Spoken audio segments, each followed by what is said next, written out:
You know, you're talking about experiment and you found out the cruiserweight weight limit. Yeah. Was that kind of an experiment? Like, was it a case where your body looked good? You know, you had like the six-pack at cruiserweight, but are you actually more effective at a heavyweight? Was cruiserweight a little too low? Or? No, I don't necessarily think it was too low. It's just different preparations, different way to prepare. I think I could get down to 200 and fight at cruiserweight, and, you know, but just, you know, the opportunities and what can you say, the resources, you know, that we have at that point in time just wasn't the best and greatest at the time. So, you know, we're constantly, you know, trying to grow and develop. And, you know, it's not a. I guess, I mean, you can get big fights just out of nowhere, but you know. It's a long walk. You know, boxing is a long road. You know what I'm saying? It's a very hard and long, vigorous road on your body, mentally, physically, on the family. So, you know, I'm just walking. Are you a more effective heavyweight, you feel, than cruiserweight though, and why? Yeah, well, one is because I've always looked at heavyweights. You know what I'm saying? I've always looked at fighting bigger guys. You know what I'm saying? I've always sized up heavyweights. You know, compared to myself. So my dad was a heavyweight, you know, and he was a smaller heavyweight, you know, in the Mike Tyson era and stuff like that. So, you know, it's always been in my genetics and always been in my mental to, you know, you're not the baddest man until you're the heavyweight champ of the world. So that's what we had. I mean, you know, you mentioned your pops, your dad, Mike the Bounty Hunter Sr. He was one of the best heavyweights of the 90s. Takes me back to when I first met you. He had just passed. What's it like, just this whole journey going from when your pops took you into boxing and now where you're knocking on the door of heavyweight title fights, stuff like that? It's crazy because, you know, it's just something that I knew as a little kid that had to be fulfilled. Not that I was going to fulfill it, but it was just in my duties or it was just in my steps, you know what I'm saying, to fulfill that.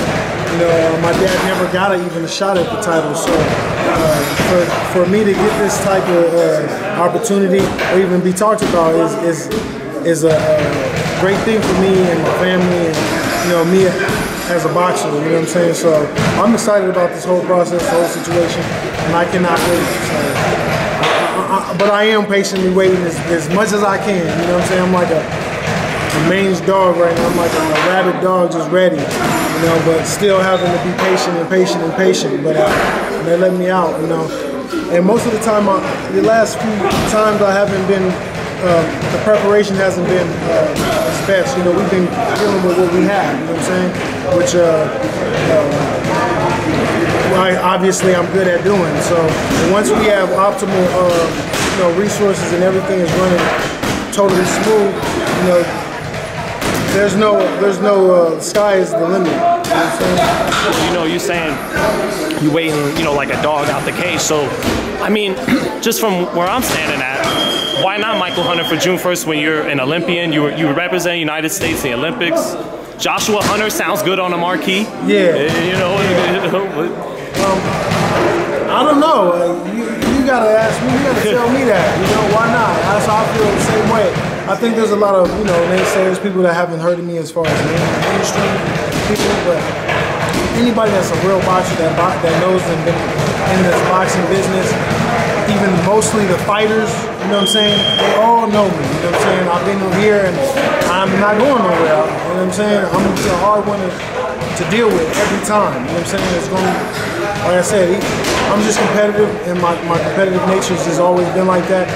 Even in a staring contest, it's going to be hard to beat me, you know what I'm saying? That's just what it is. I mean, because there's a reason why Emanuel Stewart, rest in peace, and Vladimir Klitschko, they both said when they were on top that you would be heavyweight champion one day. Isn't that a fact? Yes. You know?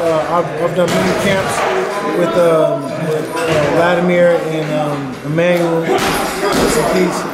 It's a great one. You know, it was a great experience learning with those guys. Just, you know, they're at the top of the game. I came there when he was in his prime, so you know, just to get that experience and to talk and get cohesive minds, you know, in boxing with them on a boxing level is you know, it can't be taken away.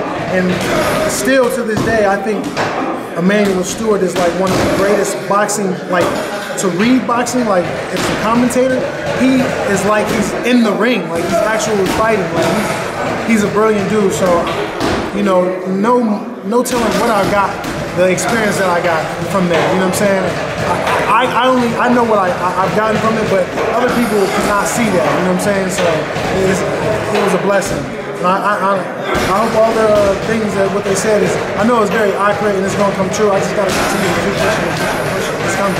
Yeah, I mean, and not just Emanuel, you know, but again, touching on your pops, you said he never fought for the title, but he did fight guys who were heavyweight champion, like Oliver Paul. Yes, so is he in your thoughts as in these moments? Absolutely, absolutely. You know, like I said, this whole experience, definitely, you know, the Anthony Joshua fight, leading up to this whole situation, he's definitely been right on my back, you know, in my mind, just, you know, contemplating on him every now and then, just to see how, you know, where I'm at, you know, how far I've come from you know, where our boxing started, which I wasn't even born, you know what I'm saying? So it's just, you know, to think of it that way, it excites me, you know what I'm saying? So I'm just, like I said, I'm here, I'm not going nowhere.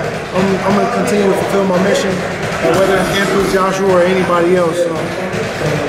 Because that's what it's like, right? You're fulfilling a legacy started by your father, started the Hunter name. Yes, it's like I always talk about, you know, the pedigree, the lineage. My brother is a fighter, my older brother is a fighter. Yes, Keith Hunter is a professional fighter right now. I have an older brother who used to be a professional fighter. You know, and you know, my uncle, my grandpa, Norman Henry. Yeah. On my mom's side, you know, so it's just you know, this is a great thing for me, man. I cannot be more pleased with this situation right now.